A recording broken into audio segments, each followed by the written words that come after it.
ही पहा खारीक, 1 वाटी खारीक घेतलेली आहे। 1 वाटी खारीकची अशी छानपैकी पूड करून घ्यायची। पहा झाली, आता ही भरडा झालेला आहे खारकीचा भरडा। आता बदाम आणि काजू, तुम्ही ह्याच्यामध्ये पिस्ता वगैरे ॲड करू शकता।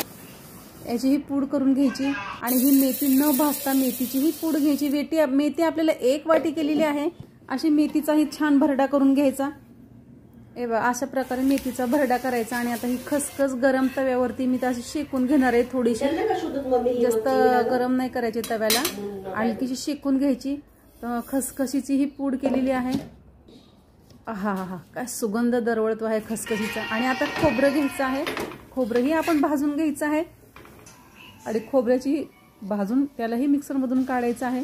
आता तुपामध्ये आपल्याला डिंक तळून घ्यायचा आहे। तुम्ही तेलामध्ये तळू शकता जर तुम्हाला तूप आवडत नसेल तर।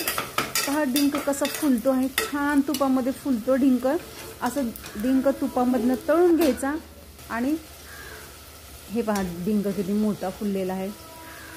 आणि तुपामध्ये अशा प्रकारे डिंक तळायचा। तर वेलची तुमच्या आवडीनुसार घाला, मी भरपूर वेलची घातलेली आहे। आणि असं हे डिंकाची सुद्धा पूड करून घ्यायची आहे आपल्याला। अशा प्रकारे ही पहा डिंकाची पूड झालेली आहे, करून घेतलेली आहे। तर आता आपण 1 वाटी मेथीचे दाणे होते त्याच वाटीने 4 वाट्या गव्हाचं पीठ असं छान लालसर मंद आचेवर भाजून घ्यायचं आहे। थोडंसं तूप टाकायचं आहे, त्याला तुपामध्ये भाजून घ्यायचं आहे। जास्त तूप टाकायचं नाही, मग भाजले जात नाही। थोडं कमी तुपामध्ये हे असं भाजून घ्यायचं। लाल असं बघा गव्हाचं पीठ खूप छान भाजलेलं आहे। आता हे आम्ही 900 ग्राम जवळजवळ गूळ आहे तो मी पूर्ण खिसणार आहे। 1 किलो प्रमाणात गूळ ह्याला लागतो बरं का। ह्याचं जेवढं मिश्रण होईल ना तेवढंच गूळ टाकायचं आहे। गूळ असा खिसून टाकला आहे, पाक वगैरे काय करायची झंझट नाही। आणि त्याच्यामध्ये ड्रायफ्रूट सगळं आता मिक्स करा, मेथी दाणे ड्रायफ्रूट। फक्त मी ह्याच्यामध्ये मनुके नाही मिक्स केलेले, मनुके शेवटी ठेवायचे आपल्याला। हे सगळं एकजीव करून घ्यायचंय, हाताने सगळं हे मळून घ्यायचं आहे। आणि हे थोडं ड्राय आहे। आता हा डिंकाचा पण ह्याच्यामध्ये चुरा घालणार आहे मी, भरडा केलेला। तर हे सगळं घेऊन मिक्सर मळून घ्यायचं आहे। आणि आता हे ड्राय झाल्यामुळे ह्याच्यामध्ये तूप टाकायचं आहे। जवळजवळ मला अर्धा किलो तूप लागलेलं आहे सगळं करायसाठी।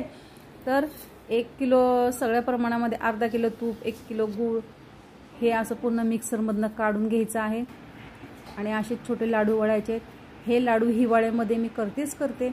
कंबरदुखीवर छान रामबाण उपाय आहे। मुलंही खातात, स्त्रिया खातात, पुरुष खातात, सर्वांनी हे लाडू आवडीने खायचे।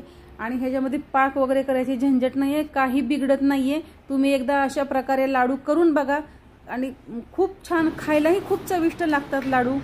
हिवाळी लाडू म्हणजेच मेथीचे लाडू आपल्या सर्वांसाठी।